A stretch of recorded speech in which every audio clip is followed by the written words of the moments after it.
Hello बच्चों, let's read this question and the question says that fill in the blanks. The minimum interior angle possible for a regular polygon is dash. तो आइए अब इस question को यहाँ पर हम सॉल्व कर लेते हैं। इस क्वेश्चन में कहा गया है कि मिनिमम इंटीरियर एंगल जो पॉसिबल होगा एक रेगुलर पॉलीगन के लिए वो क्या होगा, ये हमें बताना है। तो यहाँ पर हम की कॉन्सेप्ट यूज करेंगे, concept that sum of angles. तो जो सम होता है एंगल्स का इन ट्रायंगल वो होता है 180 डिग्री। अब यहाँ से हम अगर देखें तो हमसे क्या कहा गया है कि हमें बताना है कि मिनिमम इंटीरियर एंगल क्या होगा possible for a regular polygon. तो यहाँ पर अगर हम देखें तो मिनिमम इंटीरियर एंगल के लिए हमें क्या चाहिए होंगी, मिनिमम साइड चाहिए होंगी एक पॉलीगन के लिए यहाँ पर। तो मिनिमम साइड जो पॉलीगन के लिए रिक्वायर्ड होती हैं वो होती हैं 3।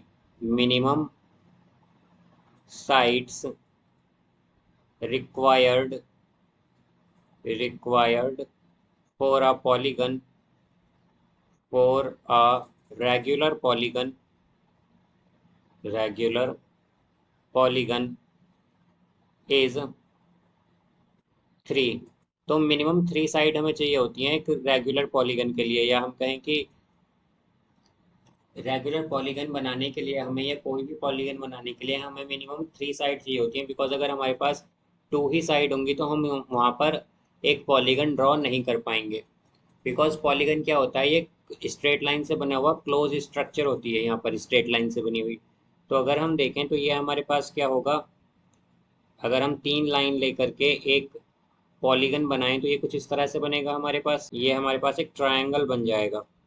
अब यहाँ पर अगर हम देखें तो ये इसे हम ए बी सी ले लेंगे, तो हम ये भी कह सकते हैं कि जो हमारे पास सबसे कम साइड से बनने वाला रेगुलर पॉलीगन होगा वो क्या होगा, वो हमारे पास ट्रायंगल ही होगा जो सबसे कम साइड से या मिनिमम इंटीरियर एंगल के साथ हमारे पास पॉलीगन बनेगा। तो यहाँ पर अब अगर हम देखें तो हमें क्या कहा गया है, रेगुलर पॉलीगन। तो रेगुलर पॉलीगन का मतलब क्या होता है कि जिसमें सभी साइड और सभी एंगल इक्वल हो हमारे पास। तो यहाँ पर हमारे पास अगर सभी साइड और सभी एंगल इक्वल होंगे तो एबीसी क्या हो जाएगा, ट्रायंगल एबीसी एक इक्विलेटरल ट्रायंगल हो जाएगा। ये क्या हो जाएगा, एक इक्विलेटरल ट्रायंगल हो जाएगा। बिकॉज इक्विलेटरल ट्रायंगल में ही हमारे पास सभी साइड और सभी एंगल इक्वल होते हैं, और हमें यहाँ पर क्या चाहिए, रेगुलर पॉलीगन। तो ये रेगुलर पॉलीगन तभी होगा जब इसमें सभी साइड और सभी एंगल इक्वल हो। तो सब एंगल इक्वल होने का मतलब क्या है कि एंगल ए इक्वल हो एंगल बी के, ये इक्वल हो एंगल सी के। बिकॉज यहाँ पर रेगुलर पॉलीगन है तो एंगल तो इक्वल होंगे। और हम जानते हैं इक्विलेटरल ट्रायंगल के केस में हमारे पास जो एंगल्स होते हैं वो क्या होते हैं, 60 डिग्री।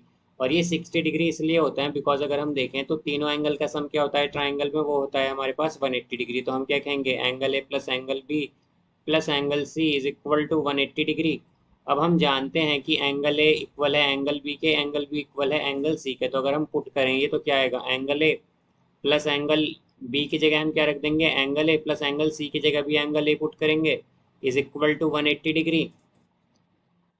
तो ये होगा thrice of angle A is equal to 180 degree. तो एंगल ए क्या आ जाएगा, एंगल ए आएगा 60 डिग्री। तो हम कह सकते हैं कि एंगल ए इक्वल होगा एंगल बी के, एंगल बी इक्वल होगा एंगल सी के, और ये तीनों इक्वल होंगे 60 डिग्री के। तो यहाँ से हम देख सकते हैं कि जो मिनिमम इंटीरियर एंगल पॉसिबल होगा एक रेगुलर पॉलीगन के लिए वो होगा हमारे पास 60 डिग्री। तो यहाँ पर ये 60 डिग्री इसका आंसर होगा। So I hope you understood it well. Best of luck. Thank you.